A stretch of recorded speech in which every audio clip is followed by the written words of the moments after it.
অবশেষে অপেক্ষার অবসান হলো 18,57,000-এরও বেশি শিক্ষার্থী ও অভিভাবকদের। 10 আগস্ট সকাল 10টায় সারা দেশে একযোগে প্রকাশিত হলো চলতি বছরের মাধ্যমিক স্কুল সার্টিফিকেট, এসএসসি ও সমমান পরীক্ষার ফলাফল। এবছর পরীক্ষায় পাশের হার কমে দাঁড়িয়েছে 62.25%। গত 2025 সালের এসএসসি ও সমমানের পরীক্ষার ফলাফলে দেশজুড়ে পাশের হার ছিল 68.45%।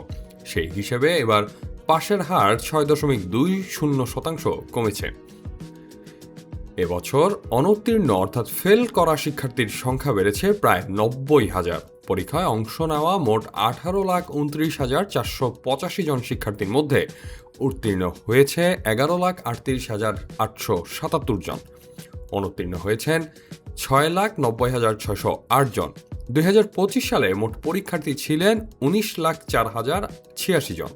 সে বছর উত্তীর্ণ হয়েছিল 13,03,426 জন। অনুত্তীর্ণ হয়েছিল প্রায় 6,06,60 জন। হিসেব অনুযায়ী এক বছরে অনুত্তীর্ণ শিক্ষার্থীর সংখ্যা বেড়েছে 89,948 জন। মানবিক বিভাগে অর্ধেকেরও বেশি শিক্ষার্থী অনুত্তীর্ণ হয়েছে। মানবিক বিভাগে এবার পাশের হার দাঁড়িয়েছে মাত্র 48.74%।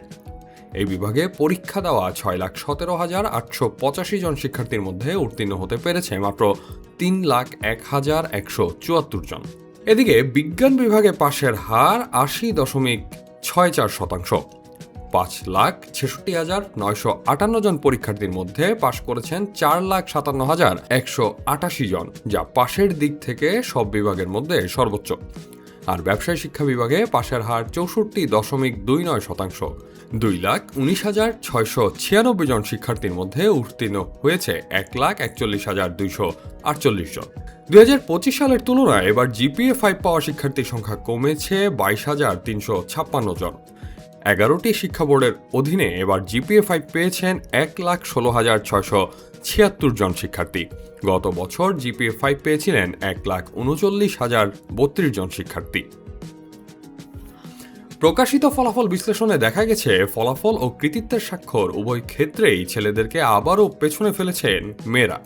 ছাত্রী পাশের হার 66.68%, যেখানে ছাত্রদের পাশের হার 57.86%। এবছর মোট জিপিএ 5 প্রাপ্তদের মধ্যে ছাত্রী 63,896 জন এবং ছাত্র 52,780 জন, অর্থাৎ ছাত্রদের তুলনায় 11,116 জন বেশি ছাত্রী জিপিএ 5 পেয়েছেন। কারিগরি শিক্ষা বোর্ডের অধীনে জিপিএ 5 পেয়েছেন 3,951 জন শিক্ষার্থী। এবছর মোট 30,402টি শিক্ষা প্রতিষ্ঠান থেকে শিক্ষার্থীরা এসএসসি ও সমমানের পরীক্ষায় অংশ নিয়েছেন। দেশের 669টি শিক্ষা প্রতিষ্ঠানের শতভাগ পরীক্ষার্থী পাশ করলেও 312টি প্রতিষ্ঠানের কোনো পরীক্ষার্থী পাশ করতে পারেনি। এর মধ্যে মাদ্রাসা শিক্ষা বোর্ডের 226টি প্রতিষ্ঠানের সব শিক্ষার্থী ফেল করেছে। এছাড়া 9টি সাধারণ শিক্ষা বোর্ডের 57টি এবং কারিগরি শিক্ষা বোর্ডের 29টি প্রতিষ্ঠানের কোনো পরীক্ষার্থী পাশ করেননি। অন্যদিকে দেশের বাইরে অবস্থিত বিদেশ কেন্দ্রগুলোর মধ্যে একটি কেন্দ্রে পাশের হার 0। বিদেশের 9টি কেন্দ্র থেকে মোট 402 জন শিক্ষার্থী এসএসসি পরীক্ষায় অংশগ্রহণ করেছিলেন। তাদের মধ্যে 354 জন শিক্ষার্থী পাশ করলেও ফেল করেছেন 8 জন। 2025 সালে শতভাগ পাশের প্রতিষ্ঠানের সংখ্যা ছিল 984টি এবং শতভাগ ফেলের প্রতিষ্ঠান ছিল 134টি। সেই হিসেবে এবার শতভাগ পাশ করা প্রতিষ্ঠান কমেছে 315টি এবং শতভাগ ফেলের প্রতিষ্ঠানের সংখ্যা বেড়েছে 178টি। ফলাফল ঘোষণা করে শিক্ষামন্ত্রী ডক্টর আ.ন.ম এহসানুল হক মিলন জানিয়েছেন, যেসব শিক্ষার্থী পুনর্নিরীক্ষণের জন্য আবেদন করবেন তাদের খাতা সম্পূর্ণভাবে পুনর্নিরীক্ষণ করা হবে। কোথাও কোনো ভুল ত্রুটি থাকলে সেগুলোর বিষয়ে প্রয়োজনীয় ব্যবস্থা গ্রহণ করা হবে।